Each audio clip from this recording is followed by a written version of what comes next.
mas quando eu precisei administrar, quando eu comecei a crescer e achei que eu sabia, foi onde eu quebrei a primeira vez. Sabe qual é o maior erro de todos os empreendedores? Achar que não precisa estudar. É? Não, ou até mesmo eu achar que eu sei muito da minha parte operacional. Não, mas é isso. Porque assim, ó, ele é muito bom tecnicamente. Então, às vezes, o cara tem MBA em fotografia. Mas ele quer empreender, ele esquece que agora a fotografia ela é apenas um grão de areia no meio de tudo que ele tem que fazer. Sim. Gestão de pessoas, vendas, financeiro, marketing, etc, etc. Então, esse é o maior erro do empreendedor. Ele acha que ele não precisa estudar. Eu digo até que além de estudar, é ter pessoas que estudaram daí pra fazer isso, pra estar contigo nesse momento. Porque, tá, enquanto tu tá ali empreendendo é uma coisa, agora quando tu começa a crescer é outra. Sim. E tu acha a visão de vocês, assim, eu vou emendar a pergunta na outra. Tu acha que tem um pouquinho de ego nisso, ou não? Vaidade, assim, ou não? Tu acha que é cegueira? Tipo assim, eu nem sabia que eu precisava? Ou aquele tipo assim, cheguei até aqui, não preciso de ninguém. O que vocês veem? O que vocês veem nisso aí? Eu acho que, falando como pequeno empreendedor, que foi Uhum. quando eu comecei, tem a questão do ego, óbvio, mas tem aquela coisa de querer também. Não, eu acho que eu consigo economizar aqui, só que a pessoa não entende Legal. Foi uma terceira coisa, viu?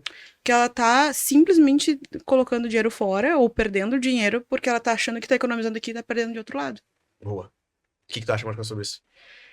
Eu acho que vai muito nessa linha, tá? Porque quando a gente começa a empreender, é nós com nós mesmos, né? Uhum. Então, eu acho que quando começa a ter uma proporção, né, que tu tem que ir atrás de saber fazer gestão, né? Por exemplo, eu tenho a formação de administrador, então, para mim, teoricamente ficou mais tranquilo. Mas na prática, o meu grande desafio foi saber o que eu preciso contratar agora. Entendi. Qual a área que eu preciso desenvolver nesse momento? Porque a diferença quando tu é operacional e agora tu tá indo pra tá subindo ali No tático. no tático, a questão é aonde eu vou investir, qual é o foco? Acho que é o meu grande...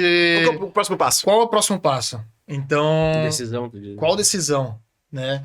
Então, e aí eu tive a questão, uma visão assim, cara, eu vou buscar quem que tá nesse próximo passo onde eu tô chegando. Então, saber fazer uma leitura, né, de se aproximar de pessoas que já estão onde tu tá chegando, é uma das coisas, né? Então, não só estudar, mas estar nesse ambiente e ter a coragem, né? Eu fiz já algumas vezes, né, de chamar pessoas, empresas que eu não tinha contato, né, da área do mercado imobiliário e de outras áreas, e tive essa coragem. Cara, eu sou o Marcos da Trend, tô chegando nesse momento aqui, a empresa tá assim assado, né? Ter a humildade de, eu sou o Marcos, se apresentar. E, cara, como é que funciona daqui? O que tu fez? Trocar Legal. a experiência. Bom. Isso sobre poder de tomada de decisão é do Bourdieu, que o Clóvis de Barros foi aluno dele lá na França, junto com o Joaquim Bourdieu. Top. Mas pra mim o maior desafio, e que eu vejo muito porque eu trabalhei há muito tempo, assim, em parte corporativa, assim, de mercado mesmo, de grandes empresas e tudo mais, é que muitas vezes a pessoa pensa na questão de capacidade, assim, e tem muita gente boa. Muita gente muito melhor, às vezes, trabalhando de gestores e vendedores e por aí vai em empresas, referência no mercado do que muitos empreendedores. Então não é uma questão de estudo e capacidade. Eu acho que a maior questão de todas é emocional. Do tipo assim, cara, tem gente que é muito boa que eu conheço. Tipo, muito boa, só que tá, tipo, tem medo. Tem medo, tem insegurança. Então, até o Marcos Paulo, um dia eu vi um vídeo dele falando, que ele falou, cara, por que eu ganho tanto e você tanto? Porque eu tenho mais estômago que tu. Porque eu sei lidar com um monte de coisa, um monte de problema que essa hora eu tenho, que vai ser, tipo, amanhã eu vou ter que começar a resolver alguns, depois de amanhã outros, mês que vem outros, e assim vão surgir outros. Então eu consigo viver com essa carga nas costas, e muitas vezes o cara que não consegue, ele vai buscar, então, não, beleza, eu vou melhor ter um grande salário aqui, vou me estudar, fazer MBA, fazer isso aqui, isso aqui, isso aqui, isso aqui, para ser um diretor numa empresa que é mais seguro.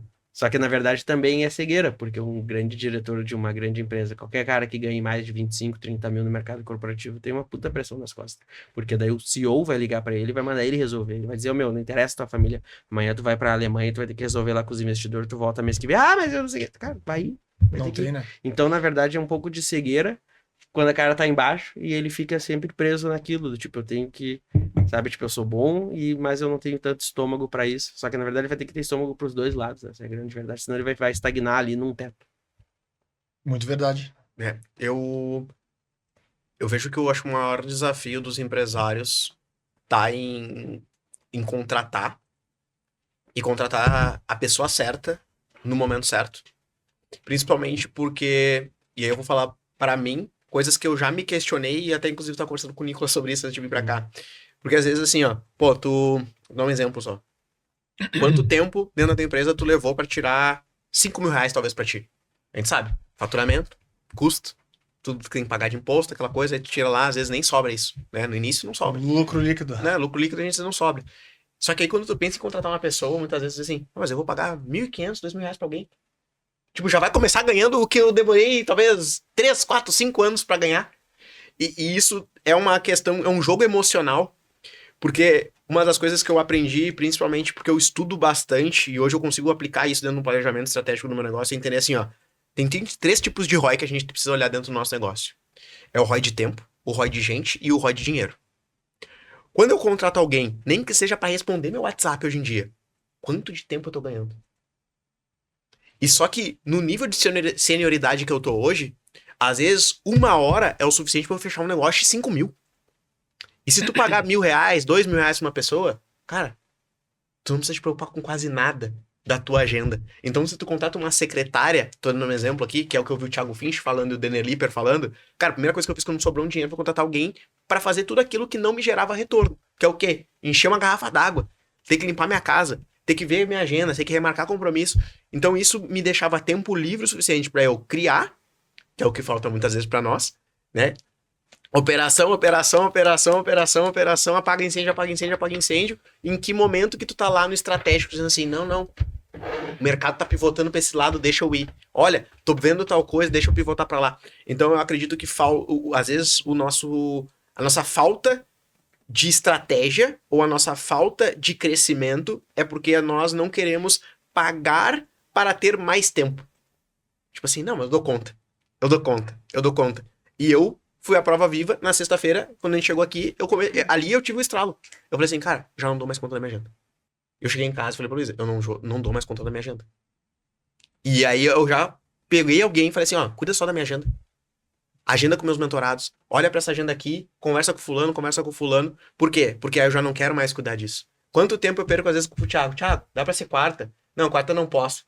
Quinta? Ah, quinta só se for 19. 19 eu não posso. Aí tu fica naquela, sabe? Tu deve passar por isso. Sim. Né? Todo mundo. Então, e aí tu pensa assim, pô, se eu pagar 1.200 pro estagiário fazer isso aqui.